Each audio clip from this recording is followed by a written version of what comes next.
Now, Washington Mornings on the Mall. At AM 630. WMAL. 637 on WMAL. Brian Neiman, Brian Wilson with you. So the last couple of weeks we've had George Allen on the show, former governor, former senator of Virginia. We had Jamie Radke, who was also running for U.S. Senate. Delegate Bob Marshall is on the line right now. He is also running for U.S. Senate in Virginia. Been a delegate for 21 years. Delegate Marshall, good morning. Thanks for coming on. Brian and Brian, hi. I'll give you 30 seconds to make the case on why you are best suited to be the representative for Virginia in the United States Senate. Well, for the purposes of the general election, I've had the opportunity to clash with Tim Kaine, which no other candidate has had, and I beat him. I beat him in a lawsuit 7-0 when he supported a law setting up unelected taxing authorities in Northern Virginia and Tidewater, which the Virginia Supreme Court struck down 7-0. I was the author of the marriage amendment, which he opposed and which voters approved by about 153,000 more votes than Jim Webb got. I also was the author of the law challenging Obamacare in Virginia. I got Democratic support on that. Okay. Well, what about versus George Allen, Jamie Radke, and others? Yeah, you got to get there first. Well, George does have the advantage in name ID, but he doesn't have the advantage in the sense of a sense of intensity among supporters. I would think that myself or Jamie would have the edge there. Do you think that George Allen's too liberal of a Republican? His past record, he did have some votes which are causing him some problems. He voted for No Child Left Behind, which interferes with the ability of our own state to deal with schools, and even the Democrats in the legislature don't like that. He voted for hate crimes. He voted for debt increases. He voted for deficits. In 2009, when stimulus money was added to the Virginia budget, I voted no. In 2010, when our own Republicans shifted $620 million in retirement funds, I voted no. So I've got an edge in that sense that I can go after Tim Kaine that George can't do. Well, I want to ask you about No Child Left Behind because you raised that as a specific example. Are you saying that if you had been in the United States Senate, that you would have voted against your president at the time on that? I sued my own Republican Attorney General and Republican Speaker. I voted against a rules change that would have made the secret votes in subcommittee much more easy to do. I lost 2 subcommittee chairmanships. Yeah, I go against the party leadership at times. All right, so what would you do? Let's say you are the next senator from the Commonwealth of Virginia. What would be the main issues that you would try to tackle? Well, in order to avoid tax increases, you're going to have a massive energy development policy for shale, oil shale, natural gas, coal.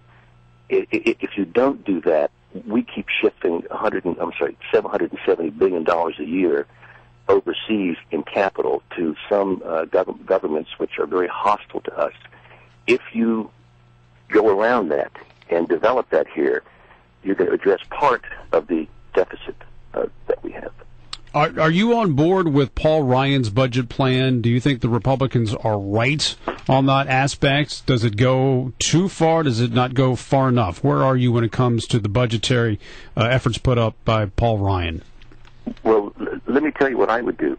If you don't aim for the bullseye, you're never going to hit it. Now, if Bob Marshall gets in there, I have 1 vote, not 51. Sure. Unless you have somebody who's willing to be a North Star to say, look, this is a balanced budget, and to put it off and say, well, I'll support a constitutional amendment is really to say, I don't want to make the decision today. What I would do is take the current revenues, which is about $2.3 trillion, and match all the appropriations bills to expenditures of $2.3 trillion. Would I win the votes? No. Would I get votes? Yes. I spent 6 years in Congress. I spent a lot of time reading the parliamentary manuals. I've done it in Richmond. I know how to get votes and put people on record. After 2 years, the public could see who's really serious about this.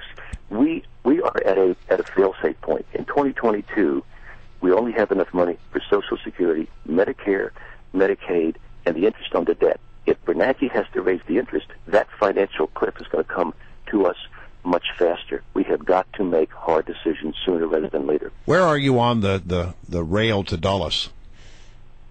In 2006, I opposed Tim Kaine and actually George Allen on the giveaway of the toll road. Kane rejected an offer of almost $6 billion from an Australian consortium, which could have paid this. I'm not against the project. I'm against the cost of the project. And in part, it looks like a developer's dream where the public is going to subsidize this. So I just don't think that the way it's being financed right now is very beneficial. Well, would you be in favor of trying to shut it down? Would you be in favor of trying to renegotiate the deal? What do you do at this point? Well, you have to finish it to Wheelie Avenue for sure. Right. But you don't go beyond that because, number one, the money isn't there. We rejected an attempt to slip $300 million in to make the general taxpayer pay for this. And again, MWA has been severely criticized. And I pointed this out to Kane back in 2006. The GAO has severely criticized MWA, which is an entirely appointed board. You're talking about the Airport Authority. Right, the Airports Authority, for lack of oversight, for cronyism, and for conflict of interest. Recently, the Inspector General, at the request of Congressman Wolf, criticized him for the same thing. Those evaluations are about 10 years apart. Nothing has changed. You cannot get accountability out of that board. All right, you have been criticized. You blocked Tracy Thorne Beglin from becoming a district judge in Virginia. He is an openly gay person, and you have since that basically you oppose him because you find him to be a radical or involved in a judicial activist. But on CNN, you did say that you were concerned about if you had a homosexual on the bench and there was an instance between a barroom fight between a gay person and a straight person, you would be concerned about possible bias by the judge. Would you block all attempts from an openly gay person from serving on courts?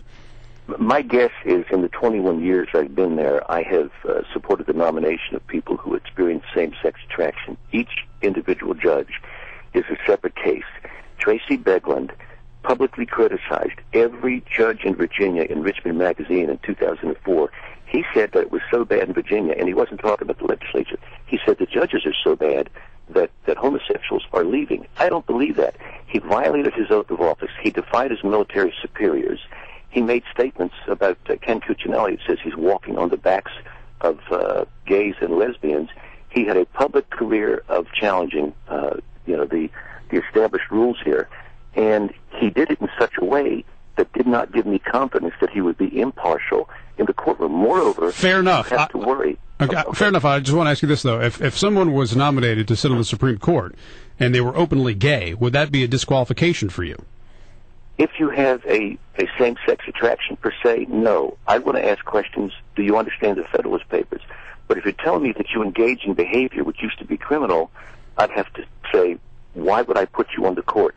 I bounced a guy out here in Prince William who was having an affair with his secretary, which was causing a huge problem in the courthouse, and I told him, your behavior is not acceptable. Okay, I just want to be clear, though. Openly gay does not disqualify someone from sitting on the Supreme Court for you. Behavior would have it would be problematic for me. An inclination for same-sex attraction, no, not by itself. Okay. Delegate Marshall, good to have you on. Thanks very much. We appreciate it.